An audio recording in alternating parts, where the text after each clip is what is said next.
Hey guys, Horror Studio 1 here. So before starting today's video, I just want to say I just uploaded my first patron-only video to my Patreon account. So if you guys are a patron, please go to that website and check it out right now. Aside from that, we also have many other stuff, so please become a patron if you have not. Includes, of course, access to polls, access to exclusive videos, and even becoming a part of my live stream if you guys want to. So the topic of that video is 4 true sleeping girls woken up, so go check it out. I find it a very unique video. Without further ado, today's video we're talking about dark places, 5 dark places to be exact. I feel my room's not really a dark place, it's pretty bright. I'm wearing yellow shirt. It's getting there though, it's getting dark because it's getting late. Anyways, without further ado, grab a blanket, turn off your lights for 5 true scary stories about ghostly encounters in these dark places.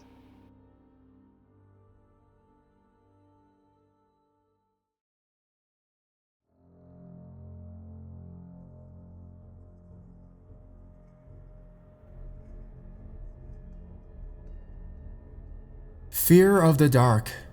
A strange walk in the dark. First, I want to start with some background information.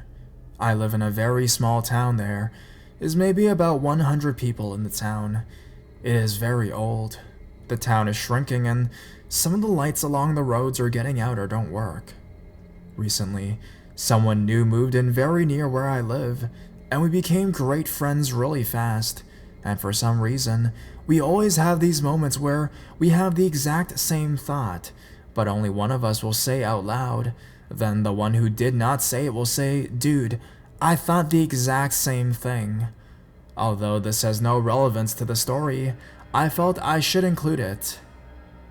This story took place on the short, minute-long walk between our houses, and since the town is so small, I have 2 routes to his house. The road or my backyard. They each take about the same amount of time. Now, for the main part of my story. It was dark outside, probably around 9 p.m. at night, and for some reason, I was going to his house and I don't recall why. I might have had to get something, or maybe it was not so late and I was gonna hang out with him or something, but it does not matter because it was dark. I took the road to his house, and for some reason, the walk always gives me chills. The road is lighted, but only at the ends, and sometimes the lights flicker out or go out. This one walk was so much more creepy than the rest. I don't understand why it felt so much worse, but it did. Then, I noticed that I had 2 shadows following behind me. Shadow as in my shadows. I would not have found this odd except for 2 things. One, the second shadow in which I saw was not connected to me. 2, the shadows are facing towards the light source. Yes, there is another light on the end of the street behind me, but that was a bit too far away to be casting the shadows that I was seeing. Then, just when I was near his house, I thought I heard a young woman's voice, probably around early 20s, but I had no clue what it was, although I suspected it was laughter.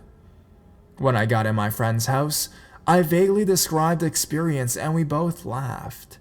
I think he thought I was just overreacting, which I may have been. After that, I kinda just blew it off. But every time I take that walk in the dark, I always get a little creeped out sometimes, and I'll blast music to take the thought away. For some reason though, this experience reminds me of the song "Fear of the Dark" by Iron Maiden.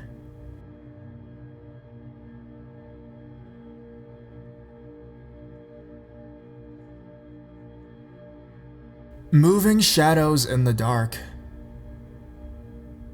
Ever since I was a child, as far back as I could remember, if I slept in a dark room with no lights, I would see shadows moving around the room. It always made me feel uncomfortable. I got used to sleeping with the TV because a nightlight wasn't enough to make them go away. At times, I would wake up and feel a presence hovering over me, or have that feeling of being watched, as if someone was sitting in the corner watching me. Sometimes I'll hear my name whispered or hear someone say something, but it's not a voice that I can recognize. It's always faint and almost far away. Even weirder, I could always tell if it was sunrise or close to it, even if no light came into the room, because everything would go away and become quiet. Only then can I turn off the TV and get some real sleep. It's been really hard to deal with since I have 3 kids. Many times I'll wake up at 3 a.m. in the morning and just stare at the clock and anticipate the sunrise. Now at 26 years old, it still affects me. My husband has to sleep in the dark, the TV keeps him up, yet I cannot bring myself to fall asleep in the dark. I know all this sounds silly or even hokey, I swear though, it is all true. Does anyone know what this is or how I may cope? Any thoughts or suggestions would be very helpful. Thanks.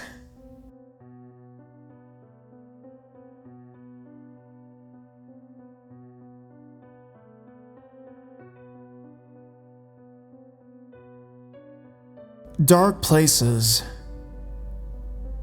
I honestly don't know what to make of my childhood experiences.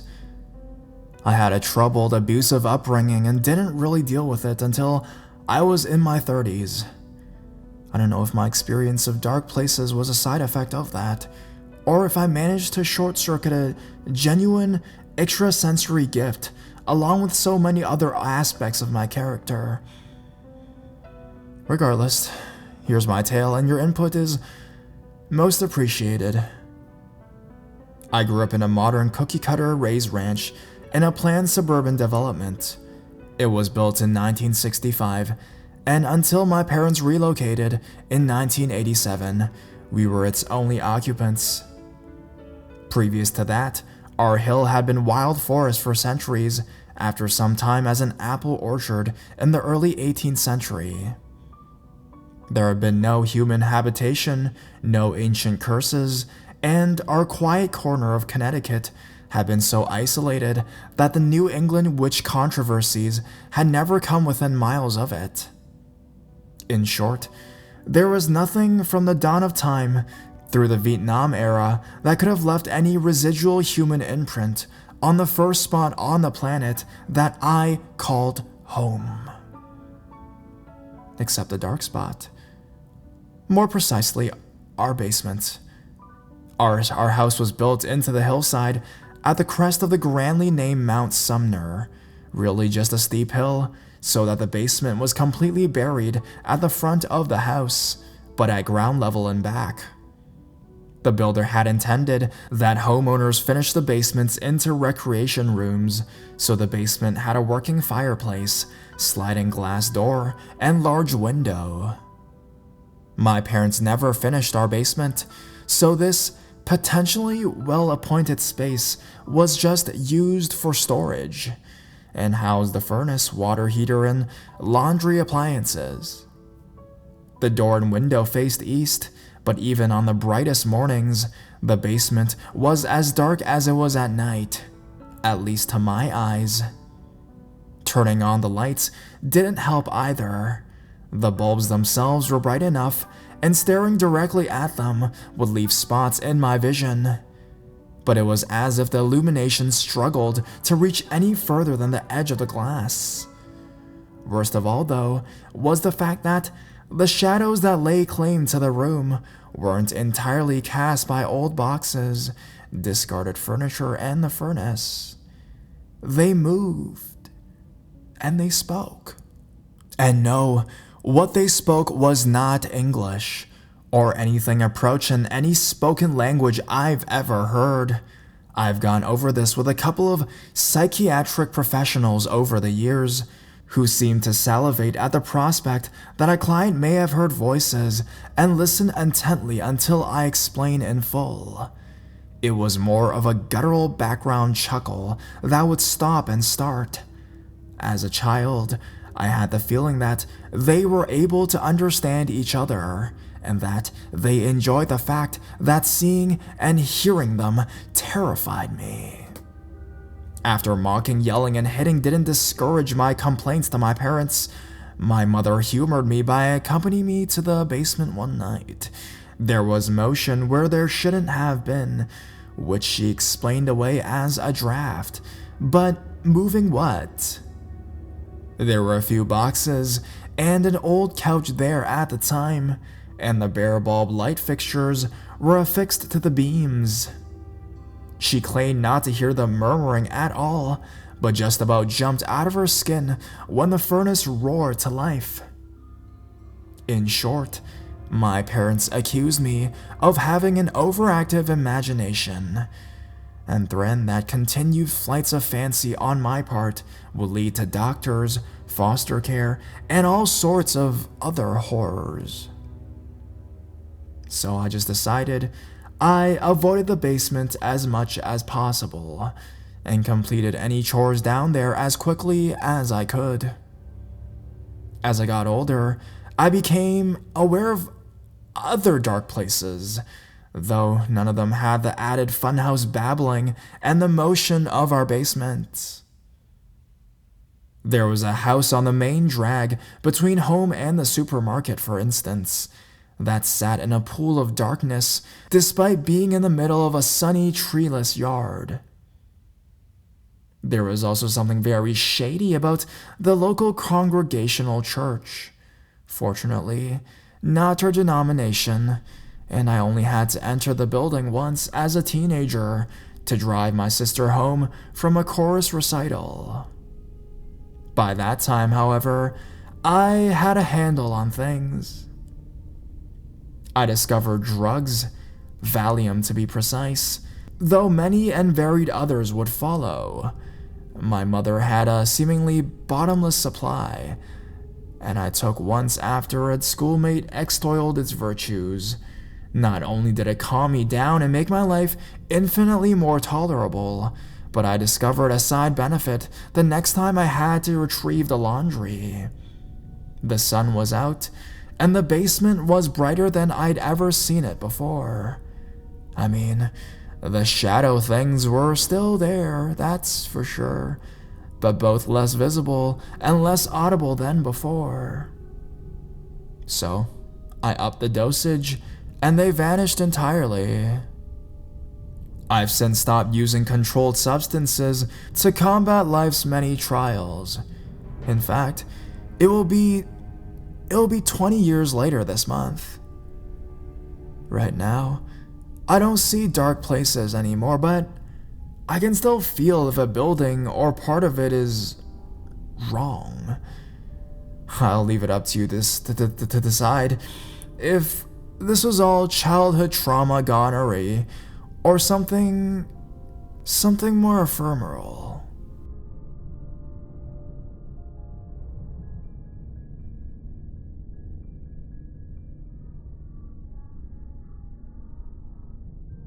Alone in the dark. When I was a very young boy, living in Southeast Washington, D.C., I had an experience there that stayed with me my whole entire life. I used to have to go to the doctor and have blood taken on a regular basis. I didn't feel sick, but was in some ways that was never really explained to me, not then or since. I think I was about five or 6 years old when this happened. I was laying in the top bunk of bunk beds. I was feeling tired, so I lay down. The room itself was dark, and I lay facing the wall, completely covered to my neck in my blankets. Suddenly, out of nowhere, I felt a hand rub my side from about the upper ribcage area down to my waist. At that moment, I didn't move. I was so afraid of the dark then, and this scared the hell out of me. The same incident happened a couple more times. I jumped out of the bed and ran into the living room. My mother was on the phone in her bedroom, and my older half-sister was outside. No one else lived in the home or was inside the apartment. I went back, I laid back down, and it happened twice more. On the second time, however, I felt no fear, just calm, a certain calmness. I rolled over and witnessed a white light disappear into the darkness at the height of the bunk bed. It was not a dream. I began getting better, no more getting blood taken on a regular basis. The experience has been with me. I have often, and to this day, can tell when a presence is in a room or near me. I've even had and felt the presence of something sitting on my bed or laying on top of me, and I'm able to get it to stop by just talking to it, either openly or thinking those thoughts inside my mind. Has anyone else had this experience or anything similar to it? I would love to know and hear your feedback. Thank you.